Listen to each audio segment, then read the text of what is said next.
Atas nama Bapa dan Putra dan Roh Kudus. Amin. Shalom Aleichem bersama Mesia. Selamat bertemu kembali saudara dengan saya, Episkop Daniel dari Nikopolis. Kita akan melanjutkan acara kita, yaitu menjawab pertanyaan saudara. Tetapi sebelumnya saya minta kalau saudara baru kali ini mengunjungi YouTube saya, supaya saudara subscribe. Dan juga kalau saudara sudah mengunjungi tapi belum subscribe, saya mohon untuk subscribe bagi pengembangan dari program ini. Dan juga jangan lupa untuk klik itu like-nya, supaya kalau ada video yang baru, saudara akan segera mendapatkan notifikasi. Dan jangan lupa juga untuk share dengan teman-teman saudara sebanyak mungkin. Dan kalau saudara merasa terberkati dengan jawaban-jawaban ini, saudara mendukung pelayanan saya, saudara ingin menyumbangkan sesuatu, saudara bisa mengirimkan sumbangan atau persembahan saudara. Alamat bank yang ada di bawah ini, Bank Mandiri bawah ini. Baik. Kali ini pertanyaan berasal dari Bapak Daniel Hartono. Selamat pagi Romo, selamat sore. Kalau yang mati hanya kemanusiaan Yesus saja dan keilahiannya tetap menyatu dengan Allah Bapa dan Roh Kudus, berarti kalau begitu karya penebusan Kristus tidak sempurna ya Romo. Tidak sempurnanya di mana maksudnya? Karena yang mati hanya tubuh fisik, manusia biasa, bukan kematian Mesias. Apakah nyawa tubuh insan Yesus berbeda dengan firman Allah yang mendiami tubuh manusia Yesus? Pak Daniel, untuk memahami ini, Bapak harus mengerti mengenai kodrat Kristus ini. Kristus sebelum dia jadi manusia, dia sudah ada secara kekal bersama Bapa dan di dalam Bapa. Sehingga Kristus itu mempunyai hipostasis yang kekal, yang berada satu dengan Bapa, meskipun dapat dibedakan dari Bapa. Nah, hipostasis Kristus ini tanpa meninggalkan kesatuannya dengan Bapa dan tetap memiliki kodrat ilahi, akhirnya dia mengambil kodrat manusia, turun ke bumi, masuk ke dalam rahim Bunda Maria, dan mengambil kemanusiaan dari rahimnya Bunda Maria.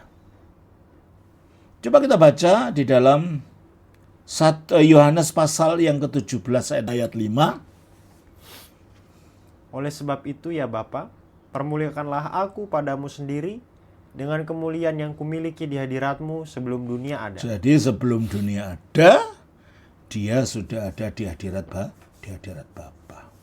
Nah, di hadiratnya itu di mana? Di dalamnya Bapa. Karena dia mengatakan di dalam Yohanes 8 ayat 42. 8:42. Kata Yesus kepada mereka, "Jikalau Allah adalah Bapamu, kamu akan mengasihi aku, sebab aku keluar dan datang dari Allah." Kalau dia keluar dari Bapa, berarti tadinya di dalam Bapa. Nah, di dalam Bapa ini sebagai firman-Nya Bapa.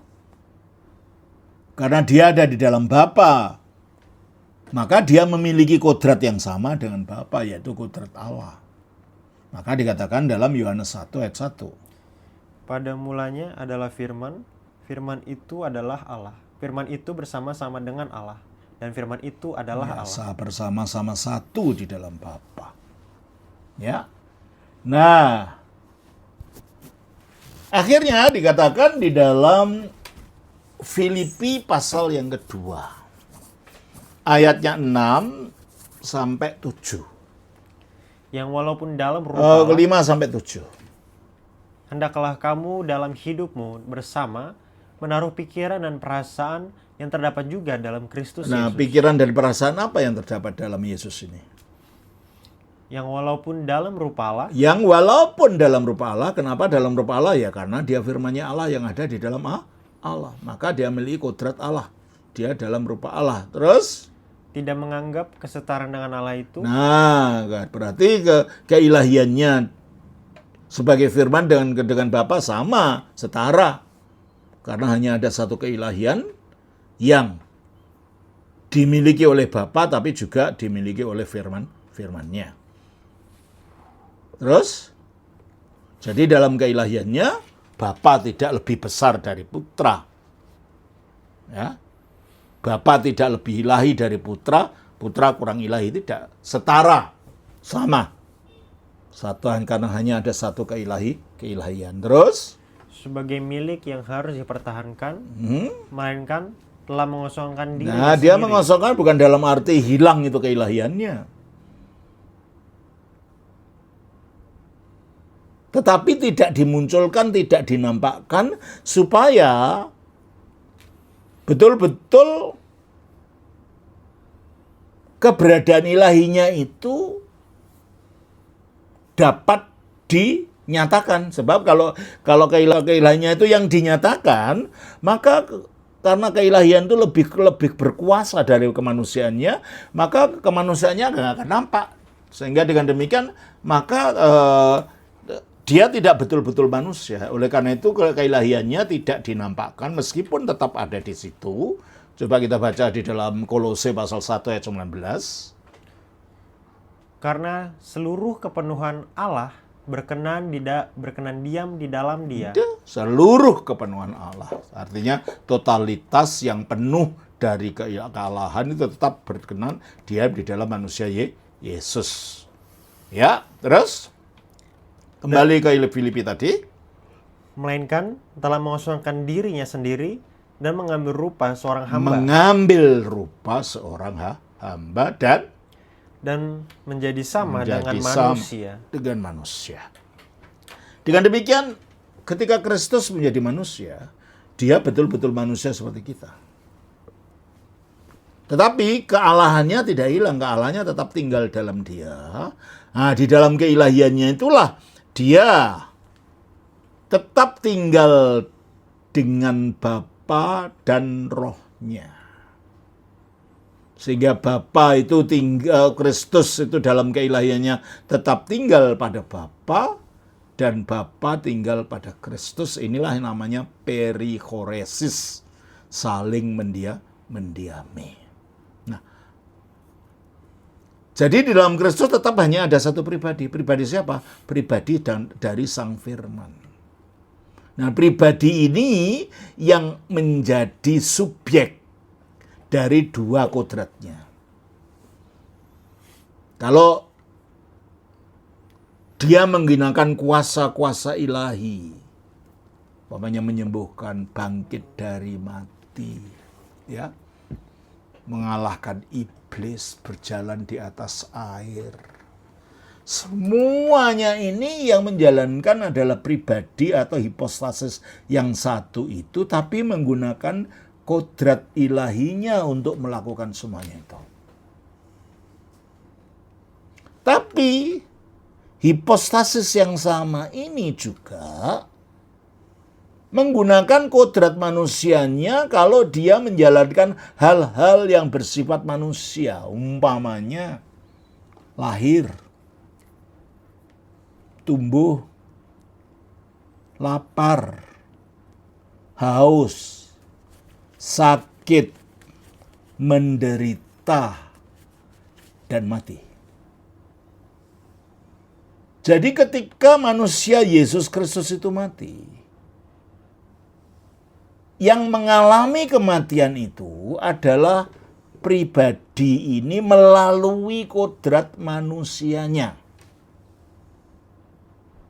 Sementara dalam kodrat ilahinya, ya nggak mati. Sebab yang ilahi itu tidak mengenal kematian. Kita baca di dalam 1 Timotius 6 ayat 16. 6:16. Dialah satu-satunya yang tidak takluk kepada maut. Nah, iyalah dalam keilahiannya satu-satunya yang tidak takluk kepada maut. Oleh karena itu dapat dikatakan pribadi dari Sang Sabda itu ketika menjelma menjadi manusia mengalami kematian melalui kodrat kemanusiaannya tanpa kodrat ilahinya itu ikut mati. Sebab kodrat ilahi tidak bisa mati. Jadi pribadi dari firman ini mengalami dua hal sekaligus. Mati dalam keadaan tidak mati. Sakit dalam keadaan tidak merasa sakit. Menderita dalam keadaan tidak bisa menderita. Karena apa? Yang menderita adalah kodrat manusia. Dia merasakan penderitaan itu tapi melalui kodrat manusianya. Tetapi di dalam kodrat ilahinya dia tidak merasakan itu. Begitu ya. Jadi dengan demikian yang mengalami penderitaan penyaliban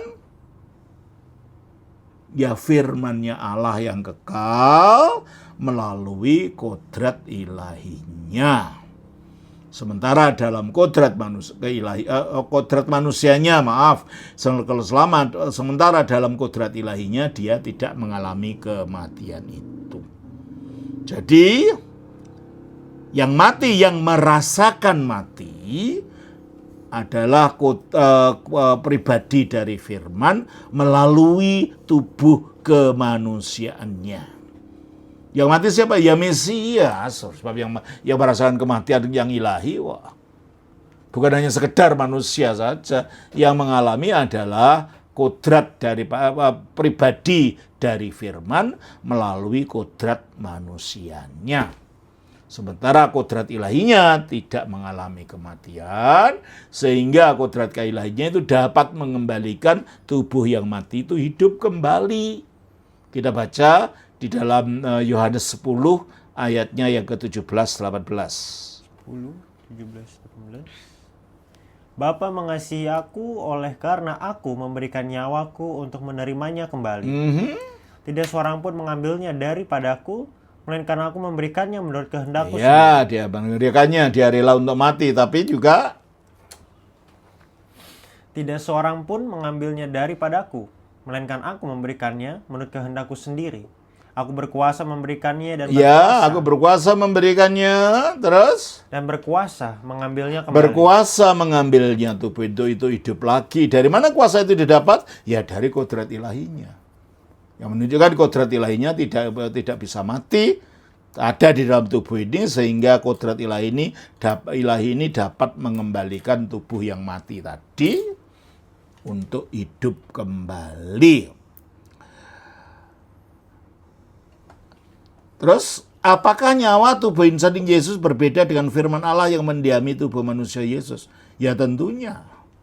Firman Allah yang mendiami Yesus itu kekal. Sebelum ada dunia, dia sudah ada. Sementara nyawa dari tubuh insani, karena manusia itu terdiri tubuh, jiwa, dan roh, maka jiwa itulah nyawa itu, dan nyawa itu muncul setelah firman mengambil kemanusiaan. Jadi nyawa kemanusiaan Yesus itu berbeda dengan firman Allah yang kekal, yang sudah ada sebelum dunia dijadikan.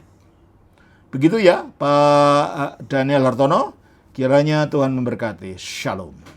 Atas nama Bapa dan Putra dan Roh Kudus. Amin.